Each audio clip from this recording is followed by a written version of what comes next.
Hey guys, welcome to Capturing Christianity. I am Cameron Bertuzzi, and today I've got two esteemed guests with me that have been on the show a couple times before. Actually, this is their one of what time is this? The third or fourth time that you guys have been on? Well, today what we're doing is we're reviewing a movie that just came out about a week ago, as of the time of this recording, which is Oppenheimer. So it's one of the biggest movies that's come out in recent times, and even some people are saying that it's like the most important movie of like the century so far. I've seen that. I can't remember the citation there, but I've seen stuff like that on social media and on blog posts and news articles and stuff. People saying that this is a really, really important movie. And so we thought that it would be a good idea to watch this movie, review it from a sort of Christian perspective, some of the main like moral things that it brings up, because it's a movie. Oppenheimer is this character who invented the atom bomb, or was at least in charge of this Manhattan Project, who they developed the atom bomb, and then it was dropped, I think, within a week or a month later on Hiroshima, and then again on Nagasaki. So this is just raises all sorts of moral or ethical questions or concerns. And so we thought it would be helpful to review this movie from a Christian perspective. What we're going to do to start, though, is just share our overall thoughts of the movie.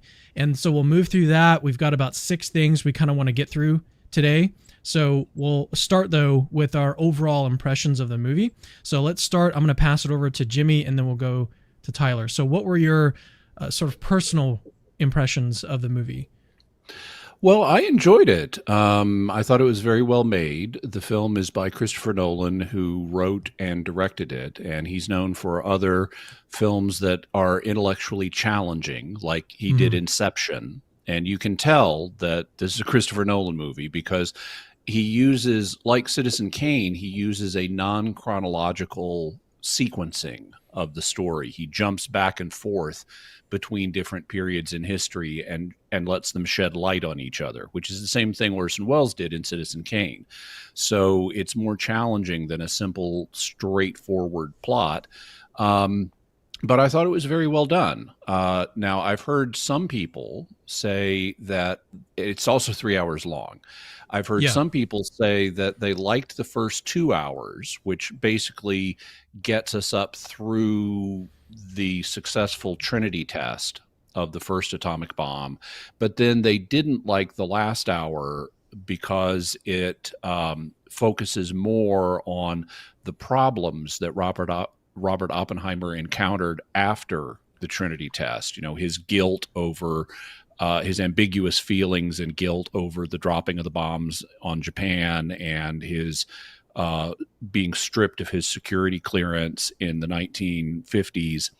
And it focuses on this more personal side of things that's not as driven by the race to build the bomb.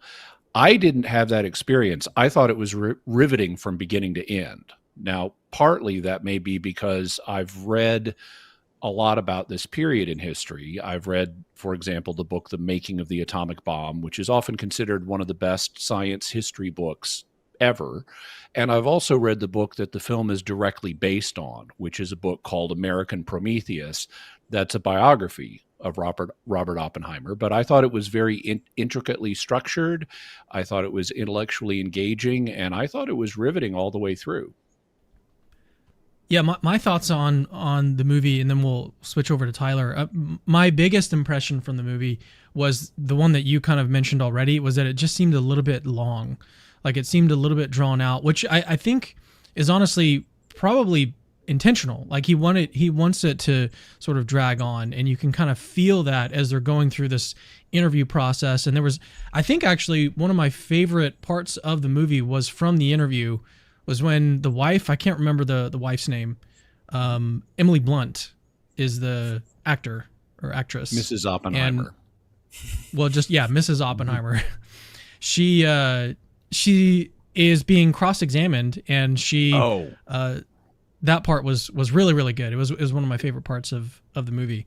So yeah, but if I can just add on a little bit to that. So I think that what Nolan wanted was this to have a kind of meditative structure, and to where you kind of, part of it is a slow burn, but Yeah. that moment is riveting, where during the hearings on whether Oppenheimer is going to keep his security clearance, he's called in to a closed door session, and he's got his lawyer there representing him, and his lawyer is not sure if putting his wife on the stand is going to be good, especially Hmm. because she's been portrayed as having a problematic or a not fully happy relationship with him, Hmm. and she's also been portrayed as drinking quite a lot. And so we're very uncertain. And even out the gate, she stumbles a little bit when they start questioning her. But then it's like a switch clicks in her head, and she wipes the floor with the lawyer who's questioning her. And it is a riveting moment. Yeah, that was one of my favorite. It actually kind of reminded me of some other dialogue that I've seen in other movies from, and now this director is completely absent from my mind. But when you have a dialogue like this, is just, to me, that part was probably one of the most riveting parts of the movie. But I did feel like it was a little bit long. I felt like they could have made the same points in a shorter amount of time. But is that really what's going to make a movie good? I'm not sure. But what the movie really did for me was it made me start to consider, like, we have these things that are, these nuclear weapons that exist, and I was looking up all of this data after the movie, partly in preparation for the stream, but partly just because this movie encouraged me, so to speak, to start to really care about this issue, which I haven't really done that before, which I think is part of the purpose of making this, is that they wanted to highlight and also defend Oppenheimer, but they wanted to highlight this important issue. And so I just was looking it up, and there's what I think the U.S. has got 5,000 nuclear warheads, and Russia's got like 6,500, something like that, active ones. Like, it used to be more, and a lot of them have been dismantled, but now there's still like 5,000 in the U.S. and 6,000 in Russia, and then there's more scattered throughout the world. But it's just mind blowing to. And then I was looking up like the destruction that these things can, because in the movie they developed the first one, the atom bomb, and then there have been developments since then, the hydrogen bomb. And the hydrogen bomb, I forget the name of it, that was dropped. They did a test in what it was, the 60s or 70s. Russia did this, like the Tsar bomb or something like that. I can't remember the Tsar name of the bomb. Bomba. Tsar Bomba. Yeah, and that one was like, what, the blast radius was like 10 miles or something like that, and it was just ridiculous. And obviously they were trying to showcase their power and their ability to make these bombs to kind of chill everyone else to the bone, which I think it achieved that. But anyways, this movie really got me thinking about the fact that these things just exist in the world, and then how should we actually think about that, morally, like going back to the events. Man, I suppose one other part of the movie that was just really well done, in my opinion. And sorry, Tyler, I'll pass it over to you quickly. Um, one of the parts of the movie that was so well done was right after they dropped the bomb in Hiroshima, and then they went back, and like everyone was supposed to be celebrating, this event that occurred. And Oppenheimer's like getting up, and he like gives a speech, and he like starts to have what I think they're trying to portray, like a panic attack or something like that, or he's just like really, really conflicted. And I thought that they did that really well. Like they were showing scenes, of people like nauseous afterwards, after hearing the news of this and stuff. And it just seems like, yeah, I mean, if us being here in history, or where we are now, if we were back in that time when it happened, and we were cognizant and aware and everything, like it probably would have hit us a little bit differently than it does now. It's just like, this is something that previous generations did, but seeing that on camera, and the conflicted, like it had to have been a conflicting thing that happened. But anyways, I Yeah. think that whole thing was just really well done. It is that he's having a dissociative episode when he gives that speech. He feels pulled out of the immediate reality, and his other feelings are bleeding through in that. You just brought up something that I think may have made the movie land a bit differently for me than it did for you two, because you two guys are younger than I am, but I grew up in the Cold War. And so the threat of nuclear Armageddon was hanging over us every Mm-hmm. day. And so, we almost went to nuclear war several times in the 1980s. And of course, we had the Cuban Missile Crisis before that, but that was before I was born. But having grown up with a much more active threat of nuclear war, that is something we were seriously worried about all the time, that may have made the movie land a little bit a little differently for me than for you two. So, True. so for me, am I coming through okay? Yeah, you are. Yeah. Okay. So for me, I thought it was a brilliant movie, and the reason why I think people are saying it's the most important movie possibly of um, this century so far is because it brings this sort of awareness, and I hope, I pray that it will bring this back into popular discussion more, where people will be discussing whether or not um, we should have nuclear weapons, whether or not we should strive to decrease our nuclear arsenal, and what we can do to truly end nuclear occupation. The scene that y'all are talking about I thought was fantastic. It was almost like a horror movie, right? When he's kind of looking at everyone, and Right. there's this one part where all of a sudden you hear like this scream of like a young girl maybe, when he's kind of seeing everyone go into flames. I thought, I mean, camera wise, I thought this was just tremendous. A critique, um, to me, I thought that I wish it kind of would have shown more of the after effects of the nuclear weapon, or perhaps even showing the nuclear weapon, um, seeing the kind of devastation that it created. So there's a scene at the end where Oppenheimer, um, he cites all the deaths that have occurred immediately from the nuclear weapon, and then all those that have preceded, right, from the years after, and that sort of thing, developing poisoning and cancer and all that sort of thing. And he's giving all these statistics to show kind of how just devastating this all is, right? But I kind of want to almost like we Cameron and I reviewed Sound of Freedom a few weeks ago, and I think what made that such a powerful story was we got to see a case of like one little girl, right, and her brother, and it's kind of like we put a face to the statistics, so to speak, in Mm-hmm. reference to child trafficking. I wish we could have seen a face to kind of pair up what nuclear weapons look like, so to speak, in a personal way. Like maybe some sort of story that could have been followed, or I don't know, pictures, or I just felt like Japan wasn't well represented. Like it didn't have a voice, and I felt like it needed a voice. Other than that, though, I was totally cool with the 3 hours. I was fine with for 4 hours if it had another hour. I was totally down with it. I think all this sort of thing is all really interesting. But anyway, those are my initial thoughts. I did think it's a very important movie, solid A. Um, really appreciated how everything was done, and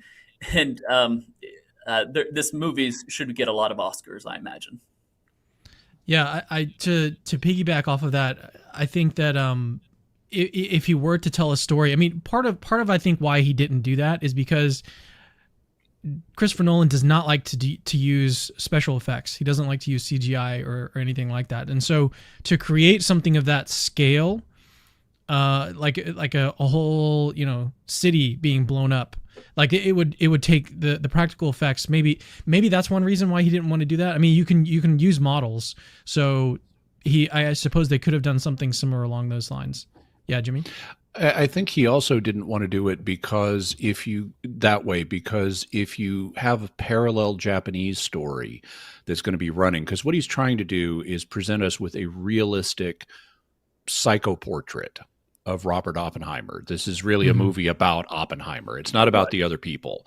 In fact, there's lots of stuff buried in here that you recognize if you know the period. Like, for example, there's in meetings with scientists or at parties at Los Alamos, you'll see this one guy, younger guy, playing the bongos.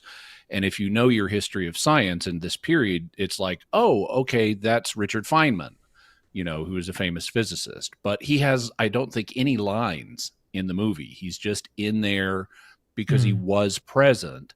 And similarly, other people Bored. like Teller they're there, and he has some. Edward Teller has some lines, but not a lot. But it's not his story. It's a psychoportrait of Oppenheimer himself. And if they created a parallel Japanese track, they would have to give it similar realism and moral complexity, because otherwise it would come across as just, here's our Japanese victim and they're unalloyed good, and there's no cross examination of Japan and the reasons why people in America thought it was reasonable to drop the bomb on it. And it would pull too much of the focus away from our central character. You'd have to create a 2-track movie, which I don't know if audiences would be up for 6 hours these days, but Yeah. it would create. I mean, the Blue Angel, I think, was 6 hours back in the days of silent film, but it would be a little long. It would pull the focus away from the complex, realistic portrait he's trying to paint of Oppenheimer, and so I think that's probably why he didn't want to go down that path. Even if there wasn't a 2 track, right? Even if it was just kind of showing some footage, some real life footage, right, at the very end, showing kind of what it looked like, showing wailing, showing moms without their children, and children without their moms. I don't know. I just felt like that voice could have been represented a bit more, and I think that it would have put even more power to the statistics. Um, I recognize what you're saying as a legitimate option for a filmmaker. I suspect Nolan didn't want to do that because if you can't, he's trying to portray Oppenheimer and his associates in a realistic way as flawed people, not simply as good or bad. And he would feel the same need to do the same thing for any Japanese people he showed. So it wouldn't just be the voice of the victims he'd have to show. It would also be the voice of the Japanese warmongers saying, we need to do suicide bombs and suicide bombings, and we need to fight to the last man, and we need to attack America, because he'd have to show the same moral complexity for them that he does for Oppenheimer and the Americans in the movie, and the immigrants to America in the movie. And it's often, I've heard it said that that's one of the problems with the novel Grapes of Wrath, that the thing that keeps Grapes of Wrath from being the greatest American novel of all time is that you have this fascinating, complex portrait of the Joad family, who are our protagonists, and then the people up against them are just uniformly evil. And if you included only the voice of the Japanese victims on the Japanese side and didn't include the negative aspects that led to this on the Japanese side, then you'd have the reverse. You'd have this complex sort of set of bad guys against an unalloyed good, and that would disturb the realism that Nolan's trying to achieve in the movie. Also, yeah, he one of the things that Oppenheimer and others were struggling with was not having a Japanese perspective on things. And there was a lot of debate about, okay, so if we do a land invasion of Japan, what's going to happen? How bad is it really going to be? Are they going to resist to the last person? Are millions of Japanese people going to die, or will they give up quicker than that? And that was an issue they had to struggle with in their calculations of what to do with the bomb.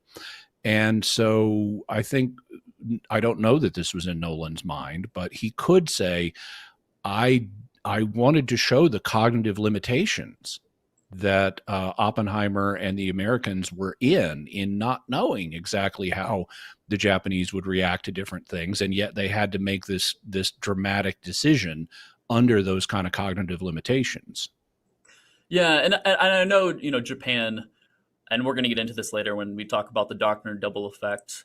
And I know Japan sort of enlisted their citizens to be part of their army, so to speak. But there were clearly victims who were innocent. The Yep. children, thinking, even some men, lots of women who um, were just generally victims of their government and victims of a nuclear bomb.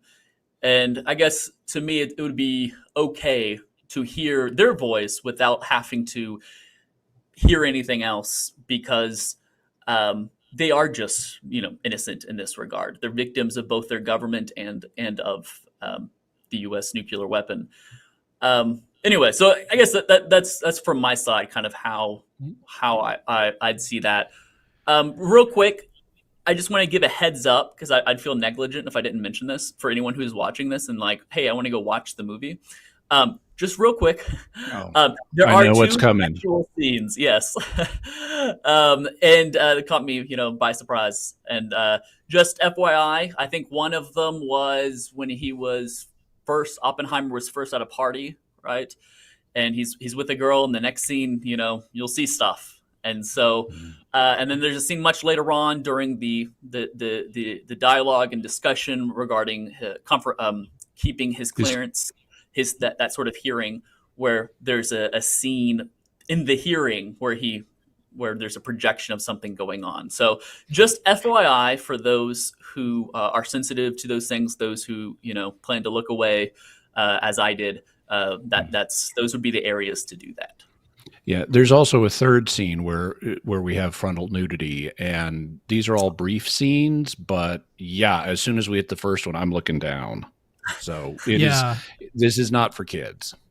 Yeah, and I don't think some people in the comments are saying like even their unsaved friends were like they were just completely unnecessary. Like we didn't need to see, they didn't need to show anything during those scenes. It just didn't contribute to the story much at all.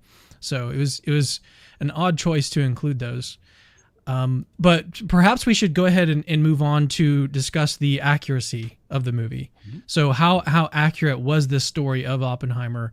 And I suspect, now I haven't read all the articles and stuff that you guys have read on this particular aspect, but I suspect that it was pretty close. And then I also suspect that there's a lot of details that are included in the movie that were otherwise not really well known in the wider public sphere about Oppenheimer.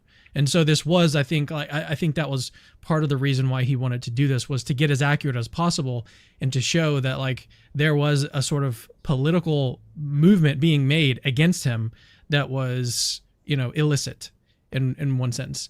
And so to me, I think in a movie setting, you've got to take some cinematic leeway, and you've got to make some moves to make the story interesting. However, in a case like this, where I think one of the explicit things that he wants to do is defend Oppenheimer, I don't know that he would want to stray too far away from the actual facts of the case. But yeah, let's go ahead and discuss this aspect of the movie. That's the one of the main areas that I've seen conservatives complain about. Was it the third hour not only was unnecessary or boring, but it was communist propaganda, right? I've seen this sort of critique that it was trying to portray the government as overly cautious about communist influence and whether or not Oppenheimer was a communist, and it was trying to vindicate Oppenheimer in light of this over-ambitious witch hunt sort of for communists. And the critique was that there wasn't an accurate representation with respect to the threat of communist infiltration. It kind of made it seem like a boogeyman, like it's far out. It's there was sort of no presence to try to ground the facts about the environment, how there really was justification to be concerned about communist or USSR influence. This was actually something that needed to be looked at in great detail. There was reason to put Oppenheimer under the scope, so to speak, of cross-examination. Whether or not he should have been vindicated is another story. But just kind of to Jimmy's point a few minutes ago about victims of nuclear war having to bring the other side as well, it seemed possibly like it was a little too one-sided with respect to Oppenheimer in the third hour, and maybe not enough justification for why, the other side, why he was cross-examined, and why there really was a threat. If any of that makes Yeah. sense. Real I quick, think Jimmy, that before you come in, your misspeaking about Oppenheimer made me think like they called him Oppie Yeah, a number of times during the movie, and I could not get the image of Graham Oppie Graham out of Oppie, my same, head. Every same. time, every time they would say Oppie, I was like, "That's the wrong Oppie." First of all, but yeah, no, it was funny. Yeah, Jimmy, go ahead. so the movie is extremely accurate as far as movies go. It does take a few liberties, but nowhere near as much as most movies do. I saw someone say this movie is the most based on a book ever. And it really is tightly based on the events recorded in American Prometheus. And reportedly, Christopher Nolan was really obsessive about it being accurate. It's extremely accurate. There are even things that, if you know the history, you recognize, but they don't dwell on it. Like, for example, fairly early on in the movie, there's a scene where Oppenheimer's walking down the street. He's in California, and he sees this guy run out of a barber shop. And the guy, I want to say his name is Luis Alvarado. He was one of Oppenheimer's associates and students who was a physicist. This is an actual moment from real history where Luis Alvarado was having his haircut, and he reads in the newspaper about the first sustained fission reaction and how much energy it produced. And he told the barber to stop cutting his hair. And he leapt up and he ran. This is like at Stanford. And he ran across to the radiation lab and started announcing the news that this has just happened. And Oppenheimer showed up. And Oppenheimer initially, just like in the movie, was dismissive of saying, this is not possible. The energies won't work. And then they ran a test and showed him, let's like, look at this oscilloscope, look at what it's showing us. And Oppenheimer pivoted and within a few minutes had deduced the possibility of the atomic bomb. And this all really happened, including the leaping up from the chair in the barber's office or in the barber's shop. They didn't have to do it that way, but that's a real event that if you know about the history, it's like you instantly recognized, oh, this is the barbershop moment. So on a very small level of detail, Nolan was trying to be extremely accurate. In terms, Tyler, of the concern that you mentioned that some have raised about is it accurately showing us, the threat of communism in the period, I would say I think it is similar to the "Where the Voices of the Victims of Japan" thing, because um, Oppenheimer did live in the McCarthy era. Right. And and the McCarthy era was a real thing that had impacts on people's lives, not all of which were fair. McCarthy was a demagogue. Now, it's true, communists were a real threat. They did have spies in America. Some of their spies were able to infiltrate into sensitive positions, Even in the Manhattan and Project. even into the Manhattan Project. And they name one of the people who Yeah. was a communist spy in the Manhattan Project. What they don't do is name all of the others that have since come to light that were connected with the Manhattan Project. Because again, what Nolan is trying to do is focus on Oppenheimer. What did Oppenheimer know? What effect did these events have on him? He's not trying to tell a broader story about the ethics of World War II in Japan or the ethics of rooting out communists or anything. He's just focused on this one guy. It's a biopic of him. And it would have taken him too far away from his central figure to have an extended, digression about, oh, and by the way, there was a big communist threat. And that provides context for this. Oppenheimer didn't have all the evidence about the broader threat. He just knew I'm being targeted now because of decisions and people I'm connected with. And so I think that's why Nolan stays focused on him. And I don't really mind we're not ringing the alarm bell about the real threat of communism in the McCarthy era. any more than I mind we're not ringing the alarm bell about the victims in Japan, because what he's trying to do is tell us the story of this one guy. By the Right. way, one thing that is not commonly known about the espionage in connection with the Trinity test and the Manhattan Project is there are the Russians actually hired a couple of guys, in addition to having people in the project itself, and there was like at least 4 or 5. But in addition to having people in the project itself who were telling the Russians how the project was developing, they also had people follow up on the Trinity test of the first nuclear bomb test in New Mexico, where they hired a couple of guys from Mexico who didn't really speak English to come up and witness it. They didn't know what they were going to see. And they were told, collect the dirt afterwards and put it in your pockets and bring it back to us in Mexico. So you have these 2 guys who don't really know what's going on, and they're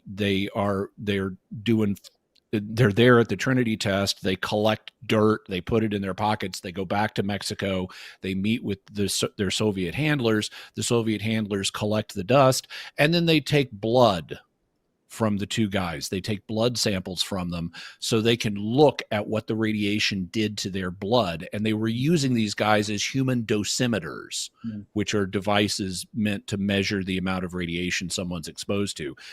They were actually using innocent Mexican people as human dosimeters to get data on the Trinity test, which is just another sign of how much espionage there was connected with this project and this test. But they don't go into that in the movie because Oppenheimer and his associates didn't know about that at the time. Right. So I guess this brings to the larger point about both these issues, right? Which is, it does seem to me that the film is trying to, at least in part, make us more sympathetic to Oppenheimer. Mm-hmm. And I think Cameron mentioned maybe even this is intentional, explicit by Nolan in reference to kind of vindicating Oppenheimer or defying him or making him less morally, his responsibility being mitigated to some degree. I know maybe I misunderstood Cameron. Maybe that's not what he said. But I do think that Nolan was wanting to. I think he was. I could have been misinterpreting him. I was listening to an interview that he did, and he said something like, "This story needs to be told," and so maybe he was just referring to the book that Jimmy was referring to, and he was just saying that story needs to be told. Yeah. So I could be misinterpreting him here. Yeah. It seemed like an apologetic, though, for mitigated responsibility. It did. For Oppenheimer. It did.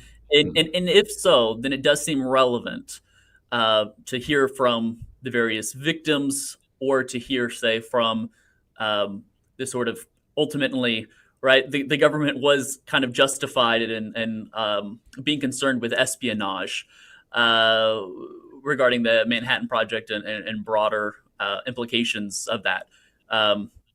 Those do seem relevant to, if indeed, and perhaps Nolan's not trying to do this, if indeed this isn't an apologetic to mitigate the moral responsibility of Oppenheimer, that's one thing. But if it is, then it does seem like all these things are relevant. I don't think it is an apologetic for Oppenheimer. I didn't get that Nolan was trying to defend Oppenheimer. These days, most people have no idea who Oppenheimer was. They may have heard that he's the father of the atomic bomb, but they really haven't. They don't know anything about his losing his security clearance. They don't know anything about the decisions and the process he went through in directing the Manhattan Project. Most people have no clue who he is. And so I didn't view this movie as an attempt to rehabilitate him, because he doesn't have a bad reputation these days, or an attempt to defend him against critics, because he doesn't really have any mainstream critics these days. I viewed this as an attempt to portray a realistic picture of who this important historical figure was, and to educate people about him in a balanced way. And that's why Nolan shows his flaws. He commits adultery. He's a terrible father, and he is torn by he's trying to be conscientious, and so he's like, I'm just a scientist, I'm helping build this device, but it's not our responsibility as scientists to say how this should be used. We don't have special wisdom as scientists. We need to leave that to the political decision makers because that's what their job is. And on the other hand, he feels incredibly guilty about what happened, and he even gives towards the end of the movie, he and Einstein are having a discussion by a pond, and he tells Einstein, I think we've just set in motion the destruction of the world.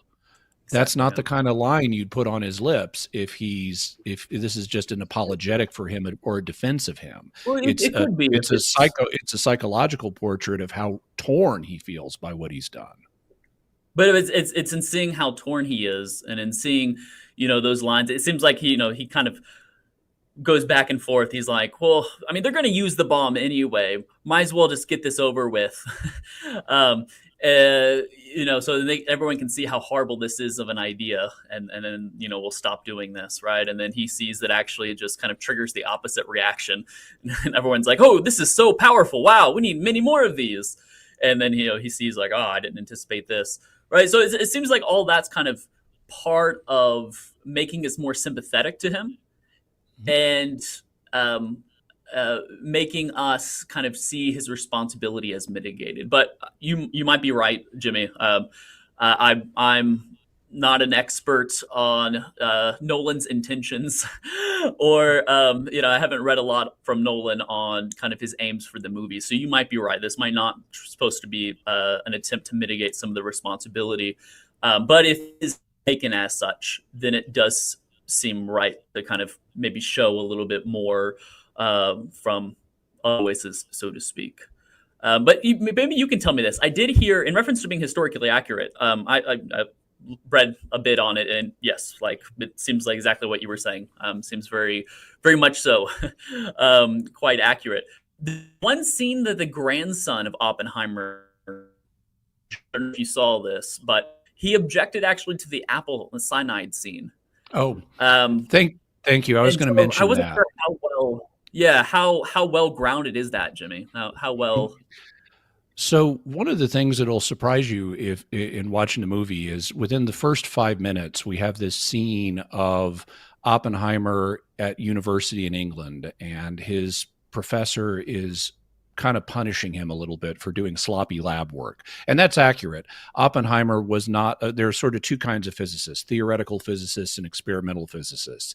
And Oppenheimer was very much a theoretical physicist. He was not a good experimentalist, and especially early on. And they showed him being bad at experimental physics in class when he's at university. And his professor is like, okay, let's all go listen to this lecture by Niels Bohr, except for you, Oppenheimer. Stay here and do your lab work.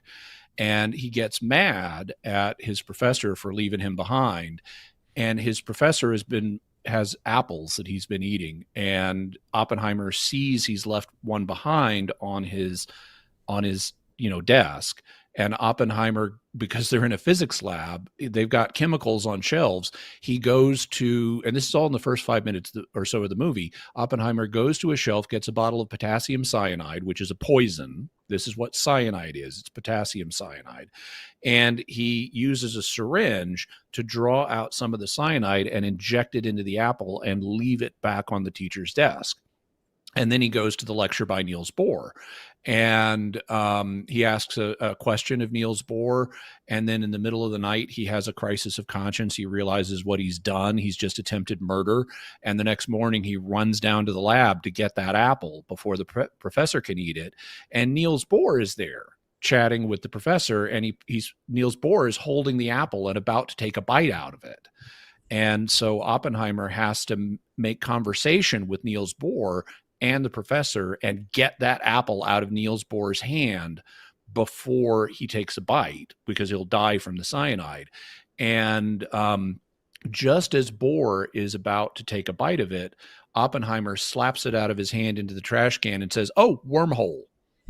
Back in the original meaning of the word wormhole, a hole has been made in this apple by a worm.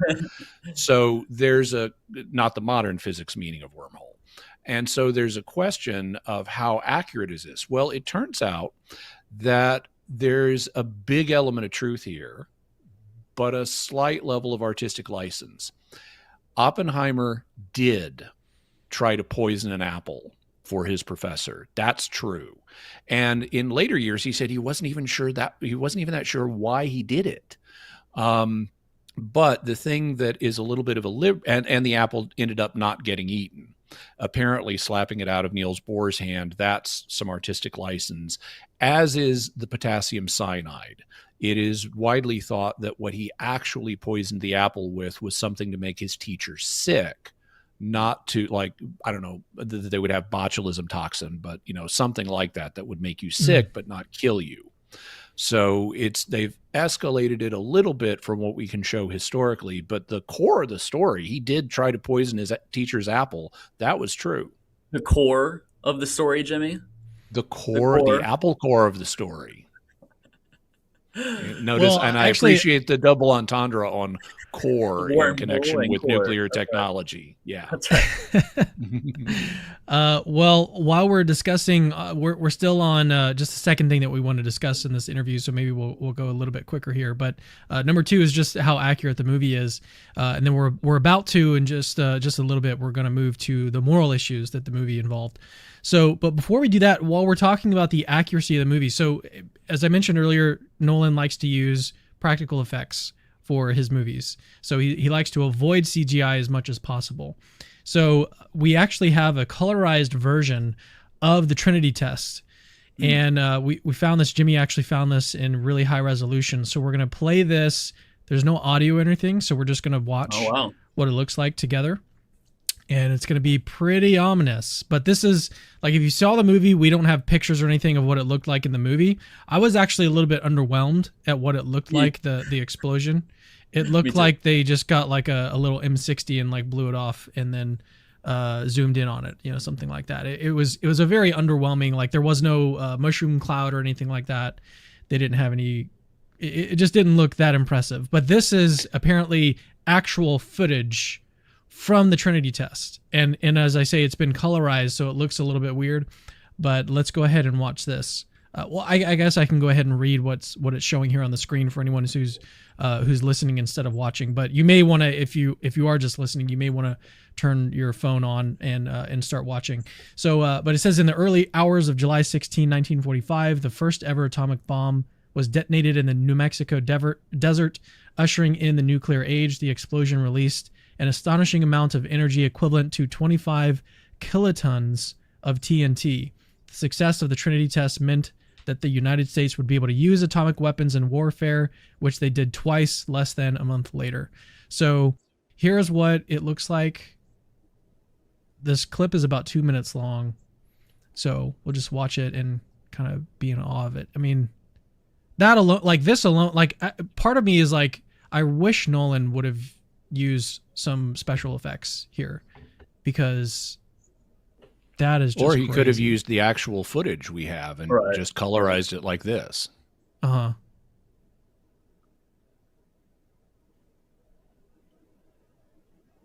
it's incredible. Let me actually back up and let's watch that explosion one more time. Yeah, that's intense. Yeah, and that's what dropped on Hiroshima. I think was the Trinity. Remind me what? Yeah, was the Trinity test? Was it stronger or weaker than the one that they dropped on Hiroshima? I believe it was stronger because there were two different types of bombs that were used with Hiroshima and Nagasaki, and there are two different fundamental designs of atomic bombs. Setting aside hydrogen bombs is a different thing. Right. There are two major types of fission bombs. One is what's sometimes called a gun model bomb, where you have two masses of fissile material, uranium-235 in this case, and you slam one of them into the other, and in the microsecond where the two of them make contact, it becomes the mass goes critical, and you have this explosion, and that's called a gun model bomb because you're firing one mass into the other like a bullet. And that's what they dropped on Hiroshima. And they didn't even bother testing it first because they knew this is going to work. They knew what critical mass was for uranium-235. They were very confident it was going to work. What they were less confident of was the other model of atomic bomb, which is known as an implosion model bomb, where you have a sphere of explosives that explode inward and force fissile material together to cause the explosion. And that's what they weren't sure was going to work. So that's what they tested at Trinity. They tested, will an implosion model bomb work? And they found out it did. And then they dropped an implosion bomb on Nagasaki, on the second city that was bombed. So they used gun model for Hiroshima and implosion model for Nagasaki. Well, in terms of accuracy, yield, the implosion model is going to be stronger than the gun model is, at least typically, because you can't make the two components of a gun model super big without them going critical themselves. You have to keep them under the critical threshold. The point that I wanted to kind of highlight, though, with this clip, though, is that the practical effects that they used was just not very accurate to the tests. It didn't see, like they had some scenes where everyone was kind of like laying down, facing away from the explosion, had some like black card that they put in front of their eyes so that they wouldn't look directly into the blast and stuff. So, you know what? Actually, one of the scenes that I was really expecting I was expecting it to be rated R for this scene was when that guy was in the car. I don't remember who it was, but he was sitting in the car, and they were like, you know, are you gonna like shield yourself? What are you gonna do? And he was like, well, I'll just, you know, I don't need any glasses. I'm in the car. And then someone said, well, what are you gonna do when the windshield like explodes? You know? And he's like, oh, I'll be fine or whatever. And then I was expecting that guy to get like destroyed, but nothing ended up happening. So yeah, fortunately they were outside of the blast radius. What I was surprised, and I was really hoping they were going to show in that scene that they didn't, is a phenomenon that has been reported at various nuclear tests where even with like smoked glass or, you know, goggles to keep the glare from burning out your retinas, even wearing protective eyewear, people would look at their hands covered in, you know, sometimes like covered in fabric. They'd have long shirt sleeves and such. And when the bomb went off and the light and radiation flash happened, people could see their bones. Wow. And because there was so much light and so much radiation and stuff coming off of it that it turned you into a living X-ray. And I was really hoping they were going to do that. It's like I wanted to see that visualized on screen, but they didn't do that. Yeah. Not accurate. Nolan, you had an opportunity to create one of the coolest scenes ever, and you didn't do it.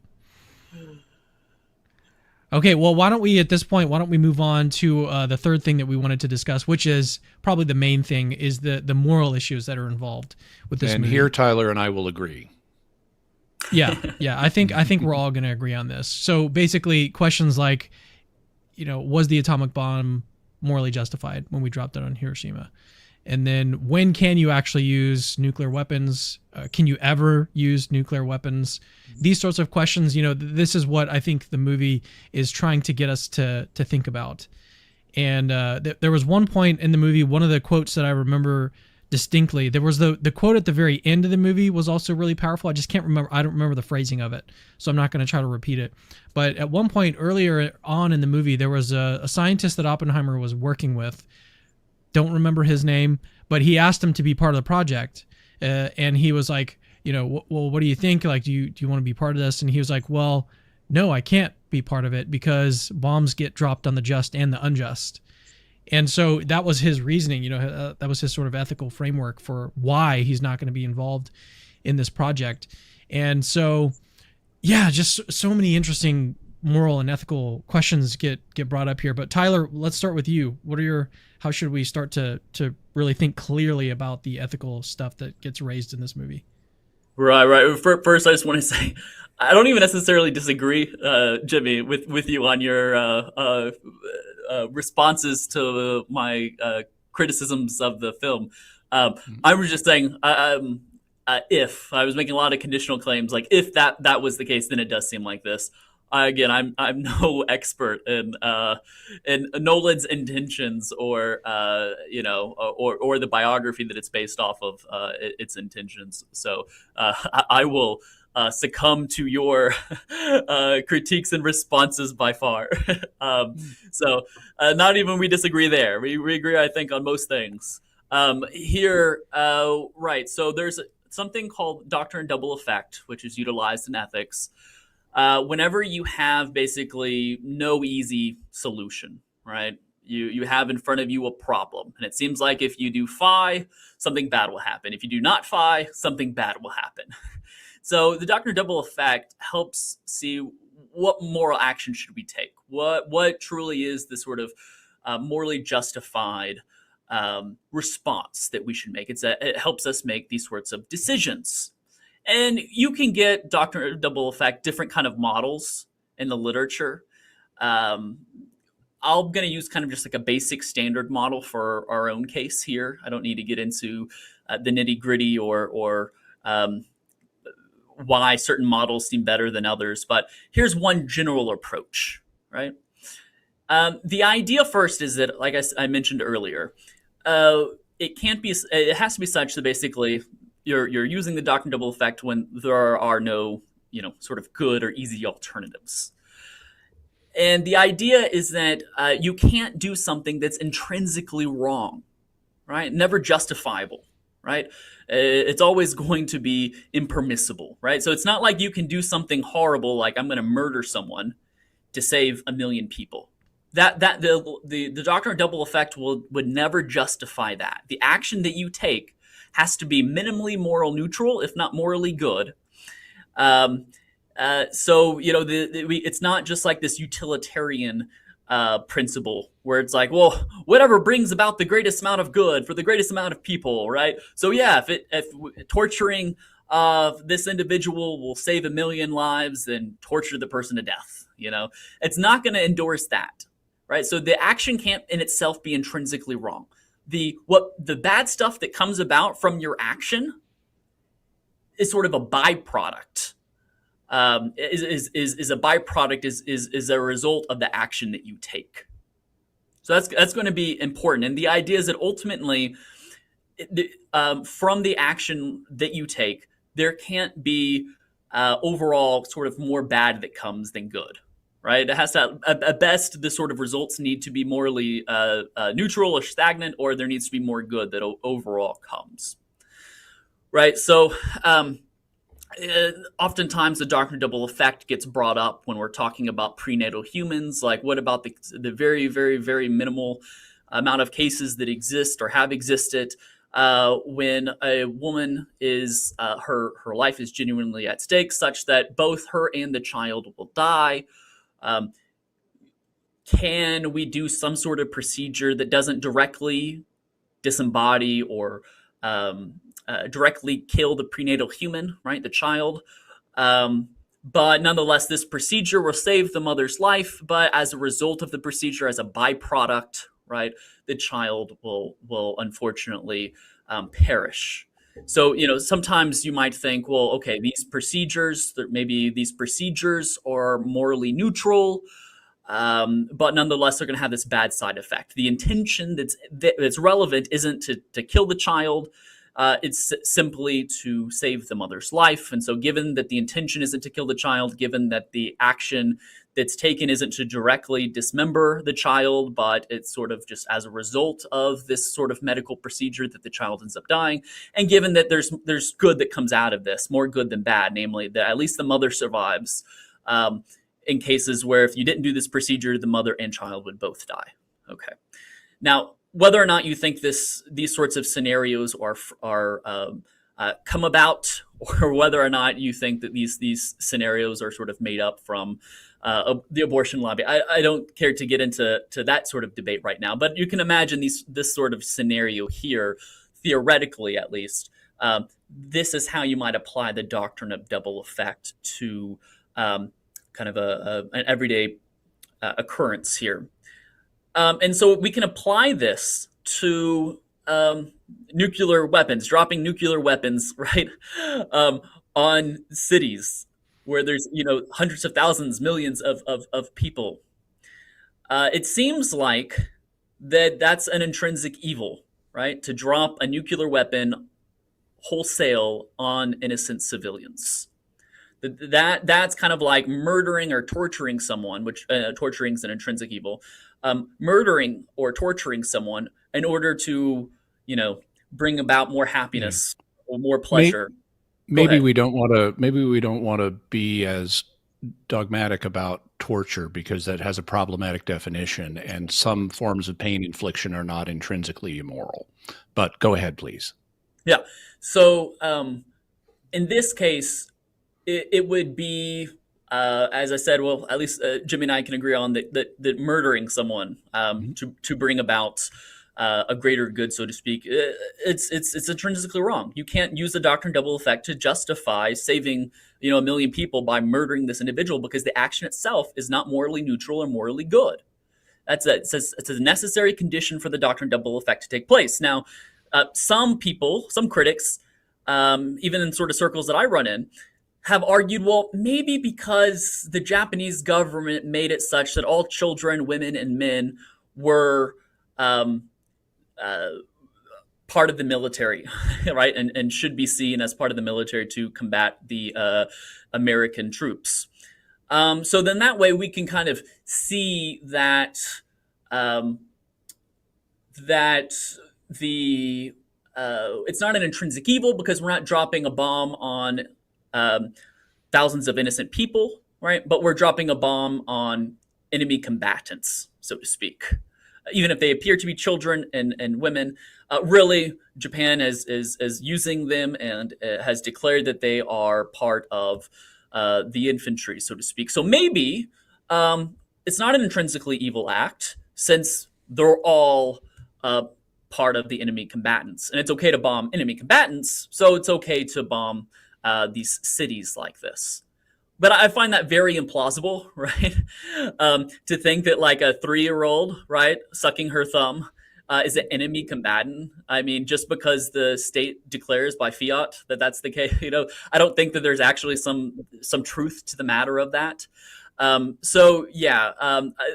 seems to me to be not a good strategy to use. I don't know, Jimmy, your thoughts? Yeah, so just to recap briefly what the law of double effect is a principle that gets used in moral theology and in philosophy that says if an action has two effects, one of which is a good effect and one of which is a bad effect, that's why it's called the law of double effect, because this action has these two effects, one good and one bad. You can perform the action knowing that it's going to produce both effects on certain conditions. The first condition is that the bad effect is not your goal. The second condition is the bad effect is not a means to accomplishing your goal. And the third condition is that that the good effect is proportionate to the bad effect, meaning it's at least equal or greater than the bad effect. So if we apply that to the case of nuclear weapons, now I actually think there are situations in which you could use nuclear weapons, and we can talk about that. But I don't think you can use them in this situation because part of the intention of dropping bombs on Hiroshima and Nagasaki was killing civilians. There were debates at the time, and they even allude to this in the movie. Some scientists who worked on the Manhattan Project thought, okay, now that we've got this bomb, we don't need to actually use it on Japan. We could blow up an island somewhere to show them how powerful it is and convince them that way. But it was argued, no, if we don't drop it on Japan, then the message won't get through. They'll be able to dismiss it because they won't be eyewitnesses of it. They'll just be hearing reports about the Americans blew up some island. So, okay, well then if we are going to drop it on Japan, we could drop it on a military target that's not in the middle of a city. And that way we would be using it for a legitimate purpose, destroying a military target, but we would be trying to minimize civilian casualties. This is the same principle as if, let's say, you're a bomber in World War II. You have conventional bombs, but you're going to blow up a German munitions factory. Well, you can do that even knowing there's an innocent night watchman in that munitions factory, because the good effect of this action is destroying the factory. The goal is not to kill the night watchman. Neither are you killing the night watchman as a means to accomplishing your goal. The death of the night watchman is a side effect of what you're actually doing. And the ending a Nazi munitions factory is proportionate to the death of one innocent person. So you could use conventional bombs to destroy a military target and tolerate the death of at least some innocents, knowing that it is neither a means nor an end. The death of those innocents is neither your means nor your end. You're not trying to kill them. And if they survive, that's great. You're not using their deaths to accomplish your goal. So the same thing could be true in bombing Japan with a nuke. You could go after a military target that is away from civilian centers, maybe one of their aircraft carriers or something. And as long as you're not trying to kill civilians, and as long as you're not using their deaths as a means to your end, you could drop a nuke. But in this case, if you go back, and I've actually done this, if you read the declassified minutes of the meetings where they were talking about target selection, it's very clear they wanted to hit a major city.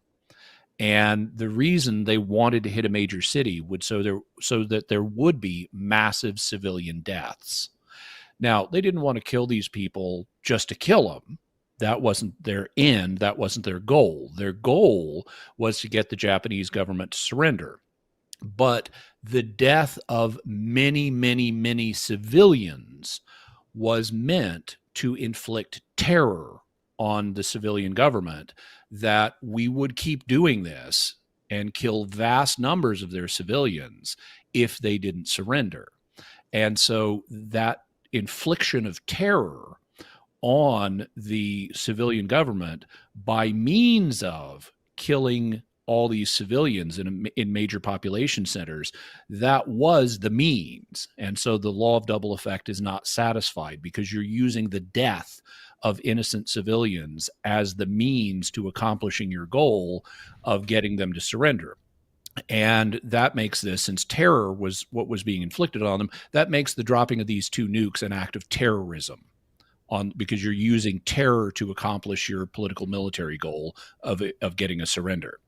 So I would agree, because they were trying to cause mass civilian casualties, this was not justified. What about the argument you mentioned, Tyler, that, well, they were saying we're going to fight to the last man, woman, and child? Well, okay, that argument would work if these were Borg, because Borg are all aggressors. So, or if they were early stage Cylons, that would work, because every single one of them is a combatant. So you could nuke Borg or Cylons in this situation, but not humans. You have to wait. You can't just rely on someone might become an aggressor in the future, especially because humans have free will. You have to wait till they are an aggressor. So you can't kill baby Hitler just because he's going to be an aggressor one day. You have to wait for him to choose to be an aggressor, and then you can kill him.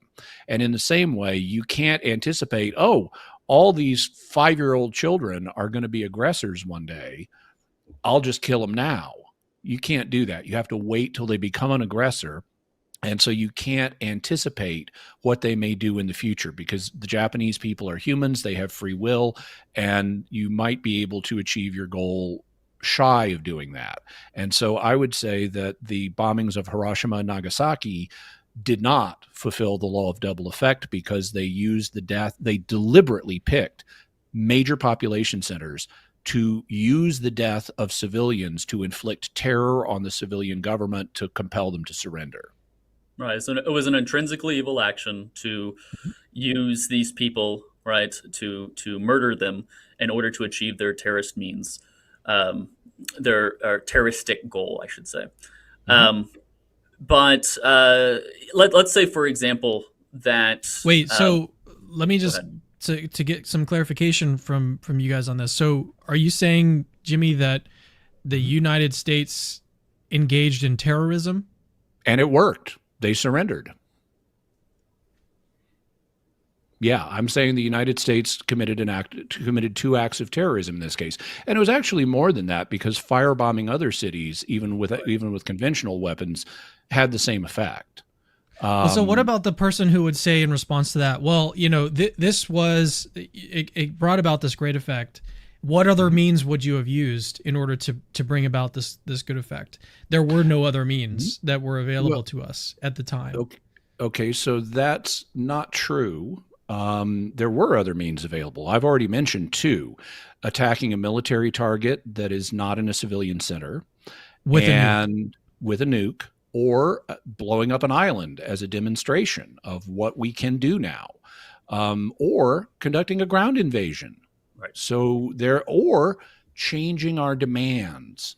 One of the things now in Japan. Well, so wouldn't a ground? So sorry to cut you off, but wouldn't a ground invasion have resulted in more casualties, more American casualties than Maybe, just but dropping a bomb on an island like you suggested, or on a military base or something like that? But at the end of the day, the ground it might invasion is not have. intrinsically evil.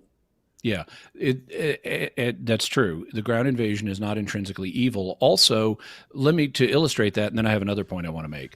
But to illustrate that, I mean, suppose I've got a gang of 5 guys. We're a posse, let's say, in the Old West, and there's a gang of 5 outlaws holed up in a shack.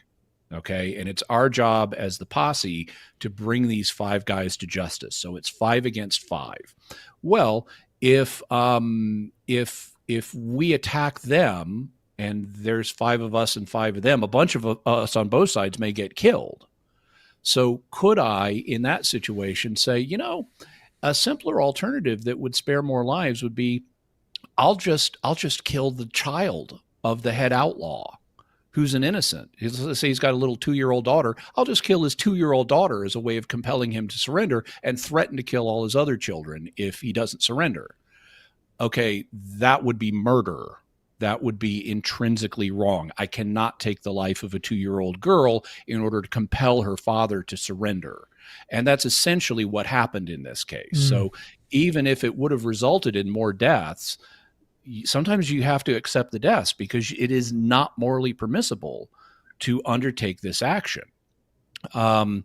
So that was one point I was going to make. The other point I wanted to make was we could have changed our demands. Now, George Weigel, who's a Catholic intellectual who actually supports the dropping of the bomb, I read an article by him where he goes through different options. And one of the things he points out is the reason that the Japanese people were being so adamant in their defense of the country was in substantial measure because of what we were demanding of them. We were demanding unconditional surrender. Now, that meant there was no guarantee of what was going to happen to their government and their emperor. We could have put the emperor on trial, Emperor Hirohito. We could have put him on trial for war crimes and executed him. And we could have abolished the monarchy. And we could have, we could have done anything to Japan in the wake of an unconditional surrender. So there was intense concern about, if we unconditionally surrender to the Americans, what are the Americans going to do? Are they going to destroy our government and our emperor, who at the time was regarded as a semi-divine being, even though the emperor himself didn't believe that? What are they going to do to all of our sacred institutions if we unconditionally surrender? And that was what motivated things like kamikaze attacks and similar Japanese suicides during the island hopping campaign that was being conducted approaching the mainland. Well, if we had just changed our demands to we want to negotiate a peace now, or we want a peace and reparations, or we want something less than unconditional surrender, they might have been much more amenable. In fact, as Weigel points out, that was the goal of the suicide attacks, like the kamikaze planes. They knew they couldn't win the war at this point. That had been sealed actually pretty early in the war after we decimated them at the Battle of Midway. They knew they couldn't win. So the goal of the suicide attacks was to cause so many American casualties that we would be willing to negotiate a peace instead of demanding unconditional surrender. So we could have changed our war goals. We could have said, okay, we want to negotiate now, or we'll guarantee we'll leave your emperor in place and your government in place, but we want this war to stop. If we had demanded less, then they wouldn't have been doing the suicide attacks, and the war would have ended quicker. So the idea that dropping the bomb was the only option we had is simply false. There were multiple other options that did not involve intrinsically evil acts. Yeah, and this gets to the point that's kind of alluded to in the movie, right? That how much of this was kind of more for the USSR than it was for our situation in Japan, especially by the time you get to the second nuclear weapon. This is a message to the USSR more than it is we have to do this or else we'll lose World War II or anything like that. Yeah, there's even a nice moment where they explain the logic behind why two bombs, because they in the target briefing scene they say we need to do this at least twice. One, to show them it's possible, and two, to show them that we will keep doing it unless they surrender. So they viewed, at least one viewpoint was, we need to drop at least two bombs to accomplish what we need to accomplish here. Until they surrender. Yeah. And also show the Soviets, what we can do too, and that we can do it more than once. Yeah. Okay. But you said earlier, Jimmy, that there are circumstances when, you think that a nuke could be used. Was that under the conditions, like you said, maybe bombing an island, maybe bombing a military base, or were there other conditions? No, there are others as well. There are others as well. Now, I used the Borg and Cylons as a science fiction example, but I could imagine real world scenarios. For example, after the 9/11 terrorist attacks in 2001, we had Osama bin Laden holed up in the mountains of Afghanistan, and he was an extremely high value target. And he's not in a population center. He wasn't living in Abbottabad at the time. We had intelligence that he's like in the Khyber Pass or something. So I think it could have been morally justified to, if we had hard intelligence on he's in this valley, we could drop a small tactical nuke on a remote valley to take out a high value target like Osama bin Laden and his lieutenants, and tolerate some civilian casualties. But that would be just like dropping a bomb on a Nazi munitions factory, knowing the night watchman is going to die. Yes, there will be civilian deaths, but those civilian deaths can be tolerated because they are neither the goal of the action nor the means to getting to the goal, and they're counterbalanced by a sufficiently high value military target. So I think you could, if you knew roughly where Osama bin Laden was in the wilds of, Afghanistan, you could have used like a tactical nuke to go after him, and it could be morally legitimate, assuming your intelligence is hard enough. Right. Going back to your example, it would be the difference between the group of 5 people, say they're your enemies, and killing one of their children in order to get them to surrender, right? That's an intrinsically evil action. You can never justify killing a child like that. Or dropping a bomb on these 5 bad guys, not trying to kill any children, but knowing it's remotely possible there's some kids around. Those are 2 morally distinct categories, I think, that we need.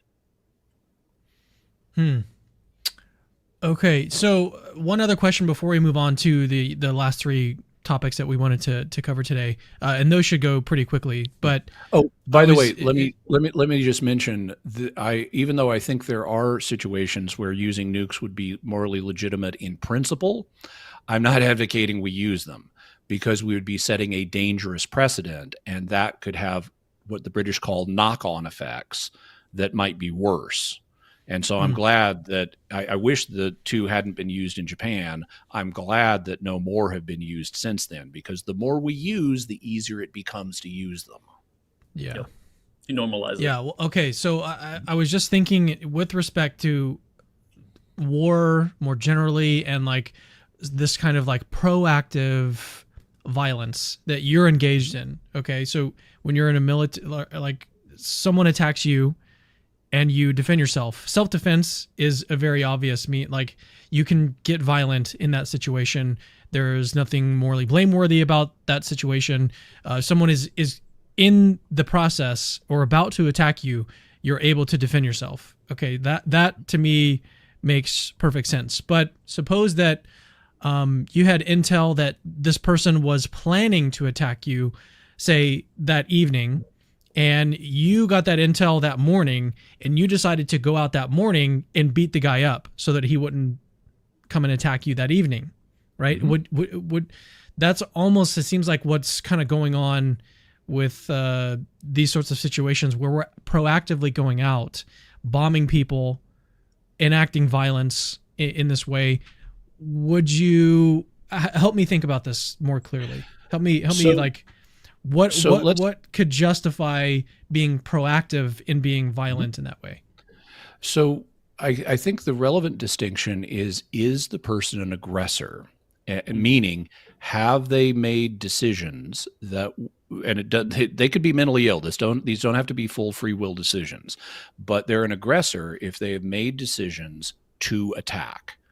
And before they make that decision, you cannot be proactive. You cannot kill baby Hitler because baby Mm-hmm. Hitler has not made a decision to attack. But suppose that someone has made a decision and has not yet attacked. Well, you could potentially, you don't have to wait to get socked in the nose before you can defend yourself. If, let's say, Tyler and I are bitter enemies, and I see Tyler is about to swing at my face, I could pop him in the nose first. I could preemptively defend myself because he's Mm-hmm. already made the decision to attack. He's already an aggressor. I just have good intelligence, and so I can act before he strikes. That would be morally legitimate. Please don't. Also, I It's been won't. broke twice. Purely hypothetical. But and then He's if gonna take you let's down, say Tyler, when we all meet up in person. or let's say Tyler has done a surprise attack on me, like 9/11 was. So Tyler's socked me in the nose. I didn't know it was coming. And he's declared himself an aggressor thereby. I don't have to wait for him to hit again. I can go Mm-hmm. after him based on the sock he's already given me. So I think the relevant distinction morally is between, has the person decided to attack or not? If they have not decided to attack, you cannot attack them. If they have decided to attack, you don't have to wait for them to strike or strike again. You can go after them at that point morally. Right. And that's the difference, is that in Japan with those children and women, right? They clearly, even though the government said they're going to be combatants, they were not, making, they weren't prepping, they They weren't. weren't aggressors. Yeah, if, if a 5-year-old isn't actually, like responsible for any of this, wasn't actually going to be an aggressor. So anyway, I think this just simply Also, doesn't. 5-year-olds are terrible fighters compared to Right, American GIs. right.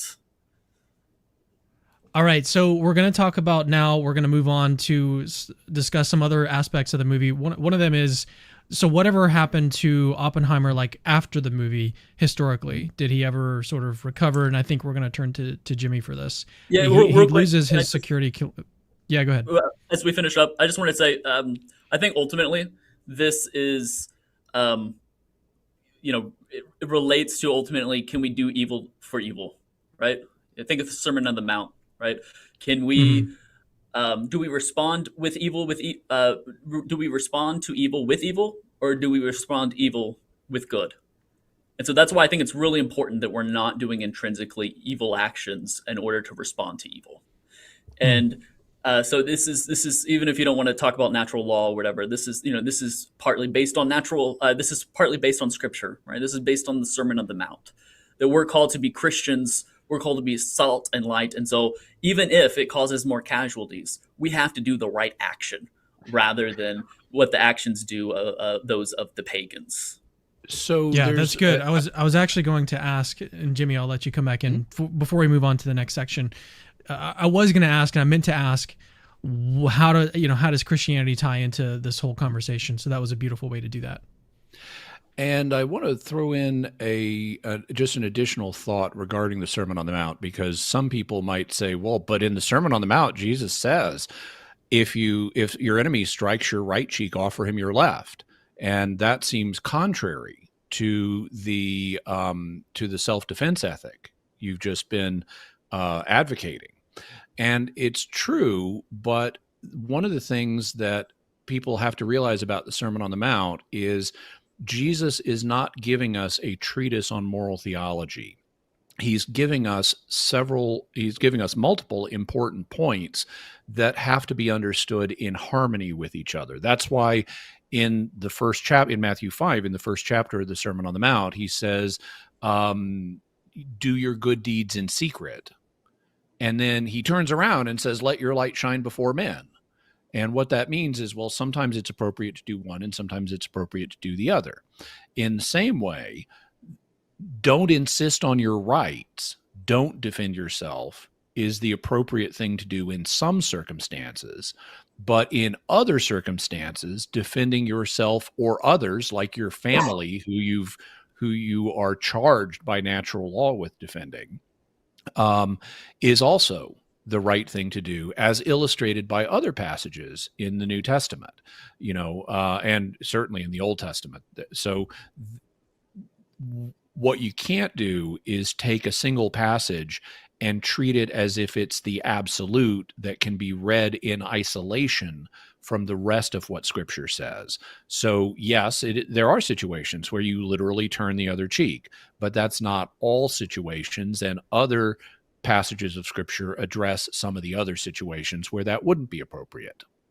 Right. Though I think that part of the Sermon on the Mount that I'm quoting, I think that's a an immutable principle, right? Yeah. Not to return evil with evil, and to love our enemies. There's not like a time where we shouldn't not love our enemies, Right. even if loving them still means Loving protecting your family and defending yourself. just because you love your enemy and pray for his salvation and repentance doesn't mean you're not Right. going to kill him if he doesn't repent. Right. Yeah, I just mention it because I know some of the listeners will be wondering, well, what about that turn the other cheek Yeah. passage? Sure. Yeah. Sure. Right. Isn't it also a fact of history that the early Christians were, I don't want to say that they were like full on pacifists, but they stood out in the fact that they were willing to go to their deaths, and they were like living out Jesus's teachings like that, that turn the other cheek and live out that sort of moral ethic. And I believe that's how Christians were. There were a lot of martyrs, in the early church. Yeah. There certainly were a lot of martyrs in terms of Christian pacifism. For a time in the 20th century, there was a viewpoint that was fairly common in scholarly circles. For example, the Quaker historian Roland Bainton was an advocate of this view that said Christians early on were just solid pacifists. They didn't think you could use violence in any circumstances until Augustine came along and developed just war theory. And it's certainly true that before Christians were in the majority in the empire, they didn't have to really wrestle with this question too much because they didn't have the responsibility for protecting a society. One of the things, and I'm not sure if I'll be able to put this as politely as I'd like, but pacifism is a luxury. saying, "Oh, just we should never use violence." That's a luxury that you have if you don't have a responsibility for caring for other people. And so, to put it a little less politely, strict pacifism is sort of parasitical on on people who are willing to use violence, because if you are a strict pacifist, you're depending on the people who are willing to use violence to protect you and ensure your safety. Um, and as long as Christians were not in charge in the empire, they didn't have the responsibility of protecting everybody. And so they could have more of this luxury of not really having to grapple with this question. But subsequent to the 1970s, there has been more research done in this area that has suggested actually the picture even before St. Augustine is more complex than that. That the real question was not can you use violence, but can you join the Roman military? In part because joining the Roman military often meant swearing oaths by pagan gods. And so the real question was, could you be a soldier in this military and take orders from the Roman emperor and stuff like that? It wasn't violence itself that was the issue in a lot of cases. It was can you be a Roman soldier in a way that's consistent with the Christian faith? That's my understanding as well of the scholarship and the trend. But though, even of course, when we look at soldiers, we look at Roman soldiers, and it's interesting that Jesus doesn't like, hey, go quit your job. Oh yeah, I pointed that out I point that out frequently in this connection, because when John the Baptist is preaching, it says soldiers came to him with tax collectors and said, "What do we need to do?" Because he's preaching repent, and he tells them, "Be content with your pay." He doesn't tell them quit being a soldier. He says, don't just be content with your pay. Don't extort money from anybody. And otherwise you can be a soldier. Right. And I don't know, Cameron. I don't know if this would be a good time to talk about it. I was just going to say, just kind of like, I imagine viewers could be watching Jimmy and I and you and thinking, wow, these people are like really un-American, or especially Jimmy and I, as we've have said that that the bombings were a terrorist attack in some sense, and we've said that that it was an intrinsically evil action, and that's not justified. And people might be thinking like, okay, these are just really unpatriotic individuals. I just want to say, first off, I do think that World War II is a just war. Yep. And I do not put the U.S. In the same category as, of course not, of the evil Nazi regime or Like a the Taliban. Japanese country, yeah, or the Taliban or something like that. It was a war where there was evil committed by all sides, but the overall sort of amount of evil, or the overall drive for evil, I think was clearly one-sided. And so I just wanted to make that clear to Yeah. I'm reading some of these comments on the right, and I just want to make clear that America was they were the good guys in World War II, and I'm really thankful that we won World War II, and we should have fought in World War II. It's just that, unfortunately, both sides have blood and have and evil things that they did during this time, and that's what we just want to make sure we're calling this to everyone's attention, such that, Lord God willing, if we ever get in this sort of situation again, we won't go that sort of route. Yeah.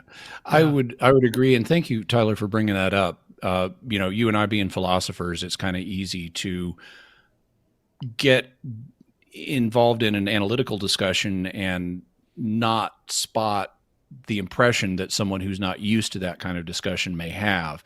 I'm a patriotic American, and I love America. I'm glad we fought in World War II. Those Nazis needed punching, and I'm glad we punched them. That doesn't mean every single action that we did in World War II or any other war was perfect, because people make mistakes. They have errors in judgment, and sometimes they act through anger or malice rather than reason. Though that's always understandable. I will say that despite what happened, we were much better in our actions in World War II than our opponents were. Yep. Our opponents were much more brutal and much more barbaric in what they did. We did some barbarous things. Firebombing cities full of civilians rather than just going after military targets, that's barbaric. So is dropping nukes on civilian targets with killing civilians as your goal. So those were barbaric acts, but our enemies were even more barbaric. So there's not a moral equivalence here. I want to be realistic and present history honestly and say, yeah, we made mistakes, and Hiroshima and Nagasaki were two of them. But that doesn't mean we were the bad guys. We weren't. We were the good guys, and we were much better and more civilized than our opponents were. We weren't the ones doing kamikaze attacks on the Japanese. So thank you for bringing that up. By the way, as an illustration of how I try to be fair and balanced in presenting history, I'd like to just briefly mention, I actually did an episode of Jimmy Akin's Mysterious World. It's episode 113. It's called Desperate Coup in Japan. And what it does is it looks at a historical incident that is not very commonly known in the West. It's called the Kyujo incident. But what happened after we dropped the atomic bombs was the Japanese civilian government started having meetings saying, what are we going to do? Are we going to surrender or fight on, or what are we going to do? And you had a difference of opinion. The emperor eventually sided with the we should surrender unconditionally side of things, but not everybody agreed.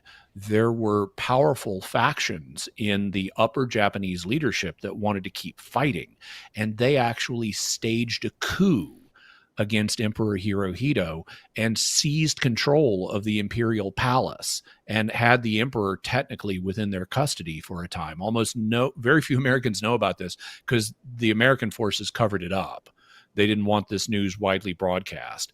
But there was an actual coup over should they surrender or not, where you had Japanese high officials rebelling against the emperor's decision and taking him into custody effectively. So if you want to hear the story of the desperate coup in Japan and how others in Japan overcame the coup, check out episode 113 of Jimmy Akin's Mysterious World. You can get to it by going to mysterious.fm/113. So that's mysterious.fm/113 for episode 113. Yeah, and Jimmy Akin's Mysterious World is one of the best podcasts that is available currently. So I highly recommend that you guys go check out that episode, but then listen to everything else that he produces. It's really, really good. Like really, really good. So, Thank you so much. No problem. I couldn't resist pulling up this question here for Tyler. Jimmy, feel free to comment on it as well. But Trad Kath says, Tyler, how many Americans were you willing to sacrifice? Right. Well, Trad Cath, I assume the name is like traditional Catholic, unless I'm missing something here. In the Catholic tradition, it's never okay to do certain actions, right? Regardless of the consequences. Yeah. I can't, if all of a sudden someone took a child and said, all right, murder this child, mutilate the child, right? And if you don't, I'm going to kill an American soldier for every second you don't do it. Then I could ask, Trad Catholic, well, how many American soldiers are you willing to sacrifice, right? How many is too much until finally you just mutilate the child? Well, mutilating the child is never okay, right? Similarly, intentionally dropping a nuke to incinerate hundreds of thousands of innocent individuals, right? Of children and women. Well, guess what? That's never okay either. And so I think the situations are analogous here. Yeah, I would. So Trad Catholic's question, or Tradcast's question, is one that asks for a numerical answer, and it's obviously hard to put a precise numerical figure. But the first thing that occurred to me is, okay, so Tradcath, how many innocent children would you be willing to murder with your own hands in order to save 1 million American soldiers? And if you have a true Catholic sensibility, especially a traditional Catholic sensibility, the answer should be 0, that you wouldn't be willing to kill any innocent children with your own hands in order to save 1 million American soldiers. That you'd let the soldiers fend for themselves. Some of them might die, some of them might not, but you can't kill an innocent kid in order to save their lives. That's what we mean by intrinsically evil action. It's not justified, and so you can't do non-justified actions. We can't do intrinsically evils. So anyway, yeah, I think that's actually like the Captain America way of dealing with ethical issues, right? Is that he just doesn't do intrinsically wrong things, whereas other people will be like, no, the greater good is this. We need to do whatever is necessary. Yeah, that's Thanos. That we need to do the greatest good, and so we're going to sacrifice the smaller portion of people for the good of everyone else. And so that's. I was just gonna say that he keeps asking in the comments. He's like, how many are you willing to sacrifice? How many?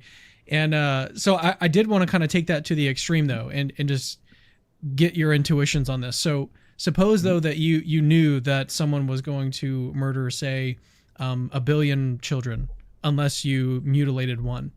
Would you still, at that point, just hold out and be like, no, it's still intrinsically wrong, so it's wrong to do that, even if the consequences are 1 billion other children are going to die? I would prefer it if we keep it apples to apples and say, okay, would you be willing to murder one to keep 1 million others from being murdered? Because when you change the moral category, it's like, okay, so now what does mutilation mean? What is that? What are the practical consequences of that? That's fine. We can just say murder. So if you were going to save the lives of 1 billion children, and what you had to do was murder one of them, in the Thanos sense. Like, I think Thanos would do that immediately, but is that something that because he's a consequentialist? Exactly, a utilitarian consequentialist. The principle. So Tyler mentioned this, or sought to root this principle in the Sermon on the Mount.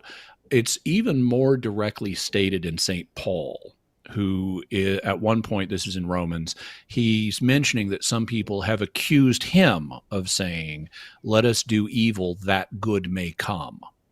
And so that's a really clear approximation of the principle of double effect. You have these two effects, evil and good.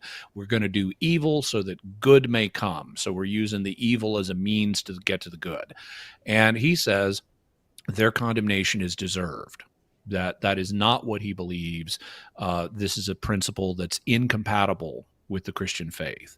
So I understand the consequentialist impulse, because we do need to take consequences into account. They are a major component of practical reason and of moral reason in many situations. But, and John Paul II discusses this in his encyclical Veritatis Splendor, but there are bounds to what you can do with consequences in moral reasoning. There are certain actions that are in and of themselves wrong and cannot be done no matter what the consequences are. And murdering an innocent person is one of those things. That's confirmed, for example, by John Paul II in his encyclical Evangelium Vitae, where he says that this has already been infallibly defined by the Church's ordinary and universal magisterium.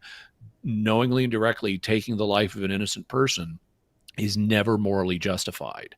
And so to Tradcath's viewpoint or question, it doesn't matter what the numbers are.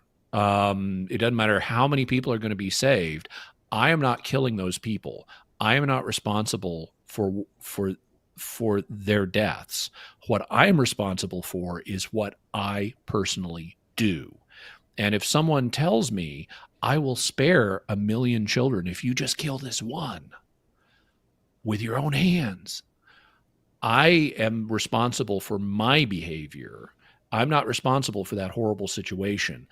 I would be responsible for murder, which is an intrinsically evil act, if I killed a Hmm. child with my own hands. Therefore, I can't do that no matter what the situation is. That's a good I, I distinction. just I just can't take responsibility for that situation, which I didn't even create. I am Yeah, responsible for what I do. rhetorically, I think it's really effective to say something like, "Oh, okay, so it's okay to murder innocent human beings, or it's okay to murder um, uh, innocent children under such and such circumstances." Okay, forcing the individual to say, "Well, yes, it is okay to murder innocent human children." Even if they're, they have the various parameters on it. I mean, I think that's quite rhetorically effective. Is just simply making clear that that's what they're saying. It's okay, at least in some contexts, to murder innocent children. All right. I think now is a good time probably to move on and discuss the last couple parts of the movie, Mhm. or the last couple Oh aspects yeah. of the movie. Are you You, guys okay with moving on? oh yeah, Yep. you had asked. I remember now. You had asked what happened to Oppenheimer later. Well, he did lose his Q clearance, so he lost his security clearance, and this tarnished his reputation in public for Hmm. some time. Now, this happened in the late 1950s, and or in the 1950s anyway. And by the 1960s, he was experiencing something of rehabilitation. And people like John F. Kennedy and Lyndon Johnson were taking a more sophisticated attitude towards him. The McCarthy era had passed, and the fears about Soviet infiltration were not as high, and that allowed something of a reappraisal of Oppenheimer. So he ended up having a partial reputation rehabilitation in the 60s. He died in 1967, and he in his later years was interviewed, and I've seen an interview with him from 1965 where they were asking him about the bomb and was this the right thing to do and how do you feel about it and so forth. And it's a very interesting and somber interview. He is very thoughtful, just like he's portrayed in the movie. He also is very cautious in his statements. He says, for example, like when he's asked, how do you and other scientists feel about that? He very quickly says, I can only speak for myself, but here's how I feel. And in asking, do you think this was all justified? He says, I'm afraid I don't have a good answer for that. So he did, and this is just 2 years before his death, he did continue to be very thoughtful and have very mixed feelings about his career and what he had done and whether this was justified or not. He certainly was not, oh, what we did was right. It was definitely the right thing to do. He was Hmm. not, as the father of the bomb, he was not entirely confident that what they had done was right. And so that's something that people who are very confident might want to think about, that even someone in his position wasn't confident of that. Another really interesting question that I hadn't really thought of until you brought it up in our text thread while we were preparing for this is, well, what about Strauss? The guy, Robert Downey Jr. played Strauss, and I thought he did a really, really good job of portraying this character. But how is he regarded today? Like, was he regarded as a sort of good political figure, or neutral, or how is he regarded by people today? Well, I haven't seen any polling on that, but I don't think most people today even know who he was. But Strauss, to use even though it's spelled Strauss, it's pronounced Strauss. Strauss. But he, and this comes across earlier in the book American Prometheus than it does in the movie. And I think as a dramatic choice, and I think it's actually a very good dramatic choice, Christopher Nolan holds back the identity of who it was that Hmm. released Oppenheimer's security file. and you have people talking to Strauss about that. Who he is. He's a former head of the Institute for Advanced Studies at Princeton, and he had hired Oppenheimer after the war to be one of his scholars at the Institute for Advanced Study. And then he worked his way up to being appointed by President Eisenhower to the cabinet. He was going to become a cabinet official, but that requires confirmation by the Senate. And so one of the framing narratives in the movie is his confirmation hearings, and that's tied into the hearings because he knows one of the questions is he's going to be faced with is you hired Oppenheimer and he's lost his security clearance. Why did you hire him did you know that he had these left-wing communist connections in his past? And if so, why did you hire him anyway? And so he knows he's going to have to face that question. And he's got a couple of assistants who are helping him navigate this confirmation process. And they talk to him about, well, so who do you think it was that leaked Oppenheimer's security file that led back in 1954 to him losing his clearance? And at first, Strauss is saying, well, whoever it was, it had these effects and blah, blah, blah, blah, blah. And eventually it's revealed Strauss himself did it. And he did it as part of a revenge plan on Oppenheimer because he felt like Oppenheimer had humiliated him in public and he held a grudge. And that was true. Oppenheimer had humiliated him and he held a grudge. And he also thought Oppenheimer was poisoning other scientists' opinions against him, which is depicted in the film by him thinking that Oppenheimer said something to Einstein that turned Einstein against Strauss. And when we finally find out, it's like what Oppenheimer said to Einstein, it had nothing to do with Strauss. Strauss is just being an egomaniac and paranoid. And so he comes across in the film as a kind of villain. Well, in American Prometheus, they reveal much quicker that they don't hold it back to create drama that it was Strauss who leaked his file. They acknowledge that up front. And you really did have, now in the film, there's a scientist, I think his name is Hill. He's played by Rami Malek from Mr. Robot, who comes forth and he's testifying to Congress about what an egomaniac Strauss is and how he's running a cruel personal vendetta against Oppenheimer. Well, he's based on a real person who did that, but he wasn't the only one. They had multiple people come forward at the hearings and say he's got this cruel vendetta against Oppenheimer, and we think it disqualifies him from being the kind of person who would be suitable at the presidential cabinet level, that he can be that petty and that vindictive with people he disagrees with. And his nomination did tank. There had not been in like more than 25 years someone whose nomination failed. It was viewed in the beginning as a shoo-in, he's going to get in, but then he didn't. And he was viewed, certainly at the time, as a bit of a villain in this regard. Now, he also had supporters, but given that we now know he leaked Oppenheimer's security file as a way of getting back at him for personal petty reasons that were in part paranoid, he really does come across as a flawed figure who is kind of the villain of the piece. And I think, at least based on my knowledge, I'm sure he's a complex individual like anybody, but his actions as depicted in the film and in the book do paint him in a quite unflattering light. Tyler, do you have any thoughts on that before we move on to the last topic? Okay. Well, the last aspect of the movie that we thought was worth discussing was, what do we make of Oppenheimer as a sort of moral figure?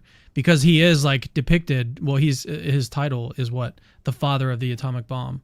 So what do we make of like him, and his role in developing this just crazy weapon of mass destruction?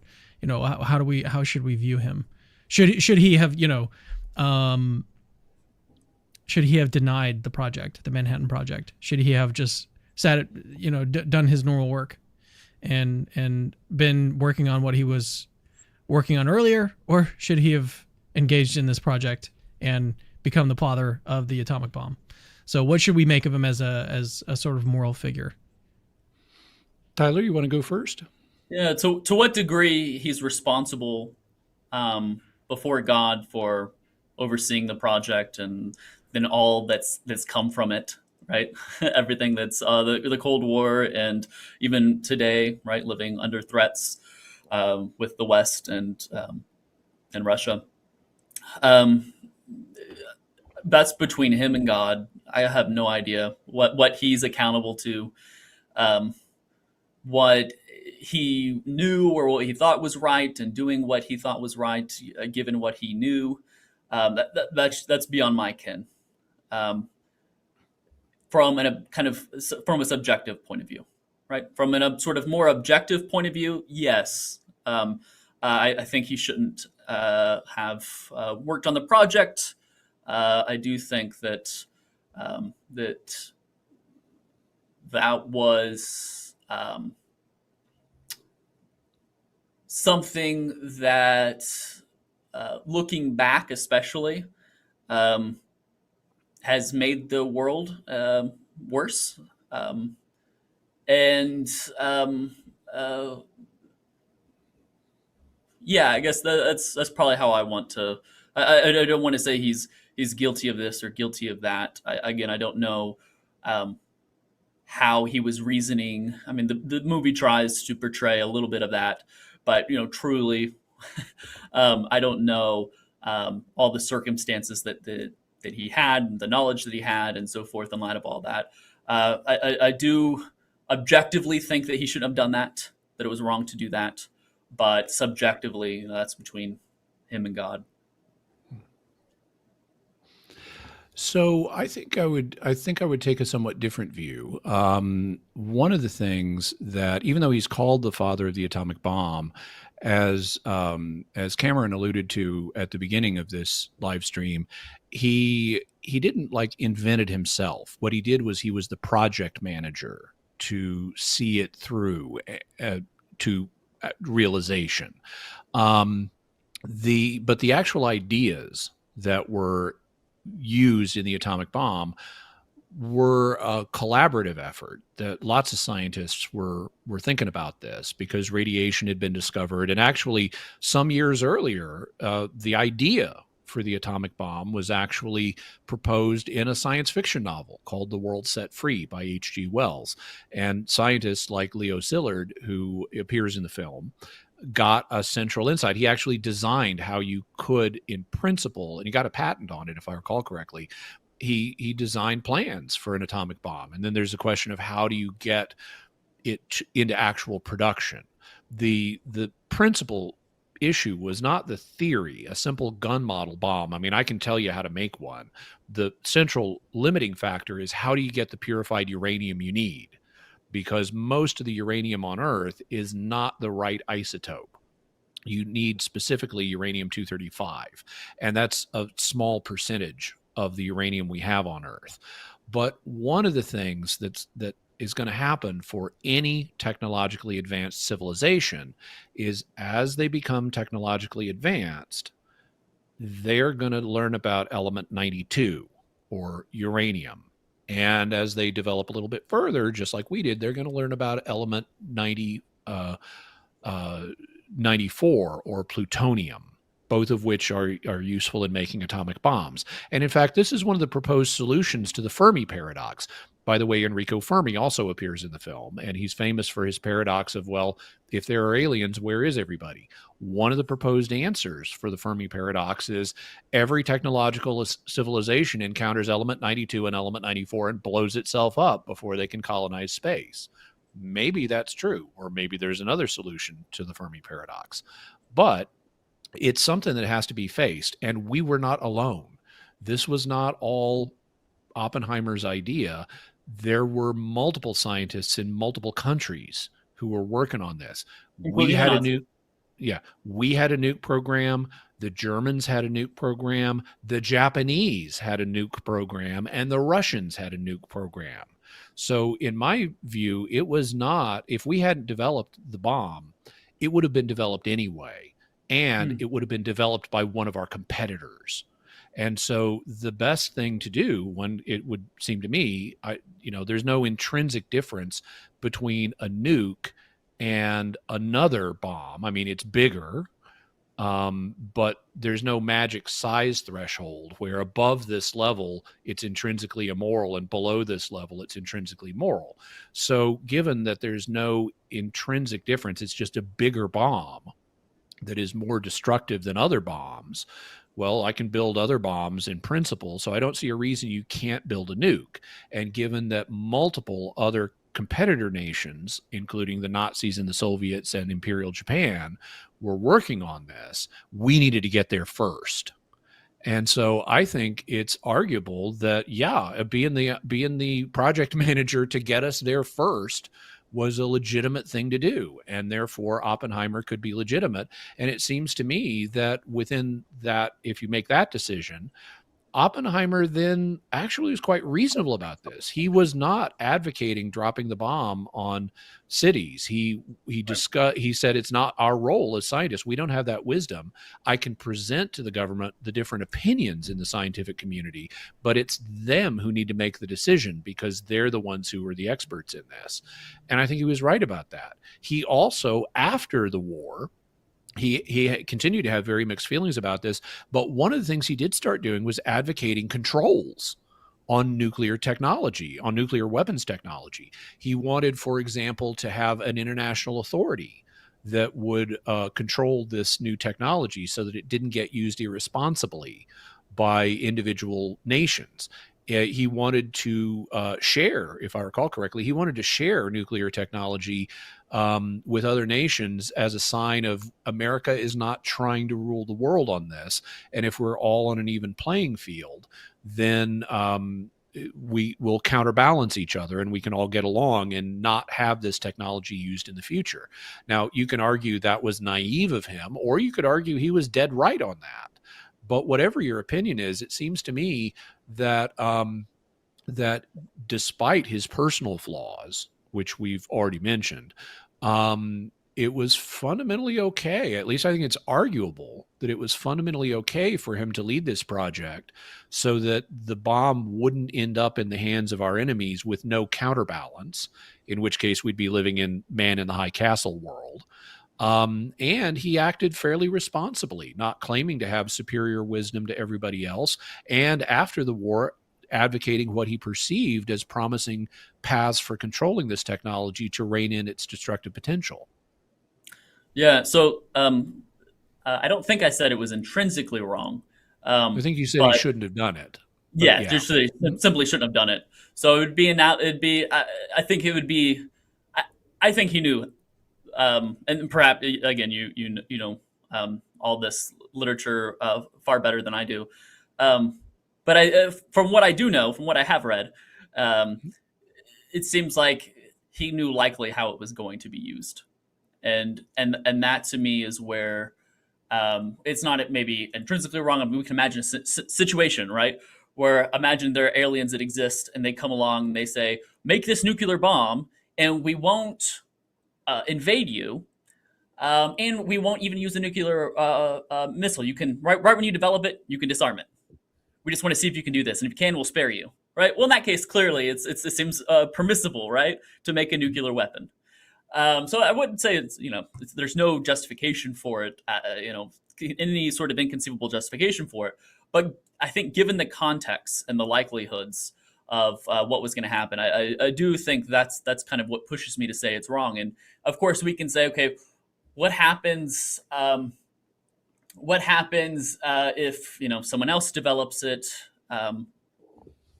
Well, I mean, we can't use it on them. It's not like if we develop our own nuclear weapon, we can, hit them before they hit us, unless, of course, maybe you have in mind nuclear weapons only on strategic targets. But then in that case, that seems like probably it's going to be overkill. And can we bring about the same effectiveness without developing a nuclear weapon in reference to striking some sort of military target and that sort of thing. So it just seems way too dangerous. And no, given the context, the prior probability of it being used, your creation being used in this way, that's where my intuitions lean anyway. That's Okay. Well, I don't want to drag out the discussion, but I think that Oppenheimer, in regard to his nuclear work, is a more complex individual than many people might give credit for, and he was arguably correct in his approach with regard to nuclear things, given the cognitive limitations that he had, what he did and didn't know. And so I would tend to take a somewhat generous approach to him in that regard. But I don't want to, belabor the point and drag this out unnecessarily. no. Yeah. Yeah, well, I think actually this is a good time to kind of wrap up today's show and discuss maybe anything that you wanted to discuss, either Jimmy or Tyler, that we haven't yet talked about.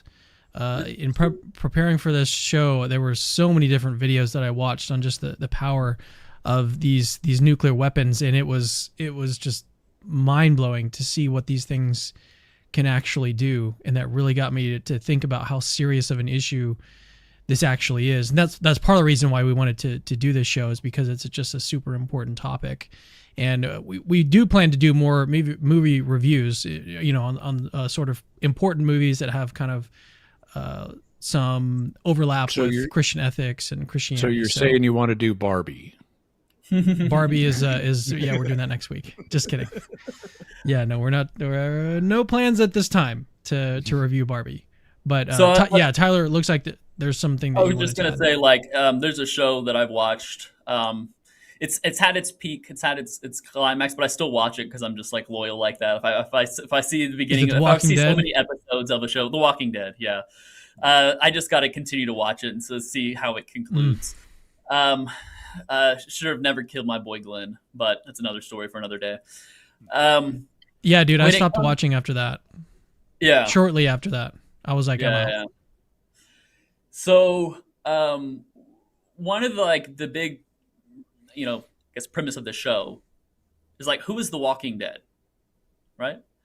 Is it? I mean, at first when you watch it, you're like, well, clearly it's the zombies. The zombies are the Walking Dead, right? And there's truth to that, obviously. But then as you continue on with the show, as you're watching it develop, you start seeing certain people behave in certain ways that are evil. You see people behave in ways where it's like, no, they're no longer human, right? Of course, you can't lose the image of God. But in some sense, right? It seems in some sort of poetic sense, we can say they're not even human anymore. They're dead. They are the dead walking. And how did they get that way? They get that way because they're trying to survive, right? They're trying to live as they see fit in a post-apocalyptic world. They try to avoid becoming dead so much that in doing so, they lose their humanity, and they are the real Walking Dead. In the same way, this is kind of how I look at the topic, right? We shouldn't be nuclear bombing civilians and cities and nations in order for us to survive, so to speak. Because in doing so, we lose our humanity. We repay evil for evil. We do evil, even if we hope that good may abound. Right? We do evil, and in doing so, we lose fundamentally who we are. And so I guess that's kind of the sort of warning that I kind of see from shows like The Walking Dead, and even to some degree when I watch Oppenheimer, is to what extent are you willing to survive? Right? Are you willing to do evil to survive, or is there a limit? Anyway, that was my kind of final thoughts on everything. Jimmy, any last thoughts? Yeah. So first of all, I want to pitch once again episode 113 of Jimmy Akin's Mysterious World, where you can learn about what happened in Japan after we dropped the bombs and the dramatic events that happened there that the Japanese people had to wrestle with without us Americans even knowing about what was happening. So once again, it's episode 113. You can get it by going to mysterious.fm/113. Also, check out Jimmy Akin's Mysterious World in general. I got lots of cool stuff. There's something for everybody. And you can do that by going to my YouTube channel, for example, which is youtube.com/Jimmy Akin, JimmyAkin. Also, I'll mention a couple, since Tyler mentioned a couple of fictional things that, or a fictional thing, The Walking Dead, that can be related to this. I'll mention a couple as well. Just a few years ago, there was a TV series called Manhattan, and it wasn't about. It was about the Manhattan Project, but it wasn't as rigorously accurate as Oppenheimer is. It was a fictionalized version of the Manhattan Project, but it still was based on things that actually did happen. So, Niels Bohr appears in it, and a lot of the same stuff that happened in real life happened in it, but it's a slightly fictionalized version, and it focuses in particular on the creation of implosion bombs. It lasted for 2 seasons. And I enjoyed watching it, so I'd recommend checking it out. I watched it on Amazon streaming, so you can check out Manhattan. That's the name of that show. Also, another nuclear-related show or entity that I would recommend is the 1960s movie Dr. Strangelove, or How I Stopped Worrying and Learned to Love the Bomb. It's by Stanley Kubrick. It is a dark comedy, and wow, is it an interesting ride. So I'd recommend checking it. If you're interested in Oppenheimer, obviously watch the Oppenheimer movie, but if you're interested in this kind of Cold War nuclear stuff, check out the TV series Manhattan that lasted for 2 seasons. And also check out, if you just have a couple hours or so you want to invest in it, check out Dr. Strangelove.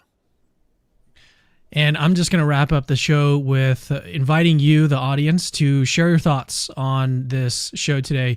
This is not a typical thing that we do. We don't typically review movies or get into these really deep ethical topics. So I'd like to get your feedback. If you'd like to see more of this type of content, if you'd like to see us review more movies and then tie that back into Christian philosophy, Christian apologetics, show how these things intermingle, and actually there is a lot of overlap between some of these popular cultural things that are happening, like in movies and in the Christian apologetics world and community. So if you would like to see more of this type of content, please let me know in the comments. Thanos death snap bad. Yes. Yeah, Thanos is bad, and you should be ashamed. Captain America good. Team Thanos. Yeah, Captain America good. So, but please let me know what you think about this show in the comments. I mention this almost every stream that I do actually read comments, trying to read more of them as of late. So thank you guys for tuning in. Thank you, Jimmy and Tyler, for joining me. If you'd like to learn more about my guests, check the description for links to all of their stuff. And we'll see you guys in the next Capturing Christianity video very soon. See you guys later. Hey, it's me again. Actually, don't leave yet. I've got something super, super important to tell you. So first of all, you're awesome. Like you just watched a really, really long video just now, and you're still watching it. That is actually pretty amazing. Secondly, we have hundreds, literally hundreds of other apologetics related videos for you to watch on our channel. Go check them out. I've interviewed exorcists, hosted debates between Christians and atheists. I've even made response videos to atheists. All of that is available on our channel. Go check it out. Third, I rely on people that see value in my work, people like you that watch videos to the very end, to keep the lights on around here. Literally, this is how I feed my family. So if you see value in the work that I do, please consider supporting this ministry and becoming a patron. Links to that are in the description. Oh, and have I mentioned that Christianity is true?